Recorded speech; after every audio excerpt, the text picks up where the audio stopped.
we were talking in the last hour about Foles and Wentz with Steve Mariucci and what the Eagles can do about it. And instead of me just trying to go back and forth supposing what it is, or going back and forth with texting Ian Rapoport from NFL Network, as I did during the commercial break, and reading to you the text, I figured to just have Ian just call in right now. Okay. And he's on our guest line right now. Are you there, Ian?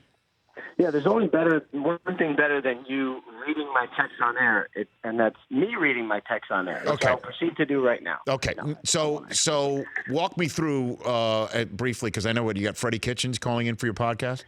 Yes. Okay. My guy Kitchens, excited. The new Browns head coach. Walk me through what happens here between the Eagles and Foles. So basically, between now and February 12th, I believe, 30 days before the league year, the Eagles have to make a decision. Do they pick up the $20 million option for Nick Foles? And what that means is, do they give him a one-year contract worth $20 million? If they do that, then Foles has 5 days to decide, does he give them $2 million to buy his freedom? So basically, he has a $2 million buyback, which is part of the incentives that he earned this year, and more than $2 million. He has a $2 million buyback to become a free agent. But then the Eagles have the option of franchise tagging him, which obviously they wouldn't use for the 2019 season. They would then try to trade him.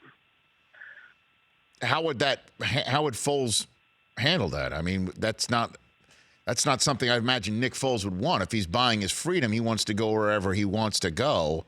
Right. So would that sit well with number 9, or that doesn't really matter because the Eagles aren't just going to let him go? Well, the Eagles are going to be very sort of wary, although that's that's a negative word, but they're going to be very cognizant of his feelings, the perception, and everything that it relates to. Like, he is a hero. You know, he is a Super Bowl hero, an MVP, someone who rescued their season twice. They're not going to do wrong by him. And actually, I even think there's some nervousness about asking him to pay back $2 million. Like, even that's kind of weird. Like, having him pay them, even though it's what he had earned. So the whole thing is sort of complex. There is a possibility they get together and say, all right, let's figure this out. And maybe they negotiate a one-year deal that they can use to kind of trade him. I would expect them, if he's traded or whenever he's traded, for Foles and the Eagles and the new team to all kind of work together to make sure that he's in a spot that he wants. Like, there's going to be nothing here that's going to be bad for Nick Foles. The only thing that's going to be bad is for the new team that would have to give draft compensation instead of just getting him for free. Or, and the word wary, I think, Ian, would come into to play here for the Eagles, because it's possible Foles winds up with the Redskins. I mean, what if the Giants hear from Eli Manning that he doesn't want to play anymore over the next 3 weeks? And I mean, why wouldn't the Giants want him? I mean, certainly if he knows the division. I mean, so there's so many different ways this can go right now. And I'm almost positive, I have to look back at the timing, but Pat Shurmur was with the Eagles.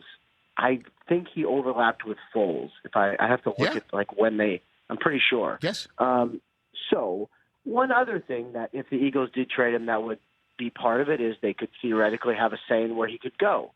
So maybe the Eagles would then say, yeah, like, we're getting this offer from the Giants, if that all happened, or this offer from the Redskins, but this offer from the Jaguars sounds really nice, so we're going to take this one. Can you work with us on that? Like, that's kind of the other part of this, which is if the Eagles so desired, they could kind of steer him in the direction away from the division, which they love him and respect him, so they would obviously think he's a threat. This wouldn't be like trading McNabb in the division when the Eagles thought he was done. All right, and before I send you to your podcast, since I've already called an Omaha audible on my rundown and on your day right now, what's the scoop with Antonio Brown across state, do you think, right now? How's that all going to play out, too? I mean, talk about drama on each side of the state that's going on with players. Unbelievable drama, and it's hard to imagine. I mean, I knew that the Steelers were going to talk about trading. I knew that was going to happen. I knew they were going to get offers. I knew they were probably going to make offers. But still, when Art Rooney said what he said, it hit like a ton of bricks. I mean, I had random high-level NFL people go, holy cow, did you just see that? Like, the owner weighed in and basically said he's gone. And, we've talked a lot about trades and who doesn't love a good trade.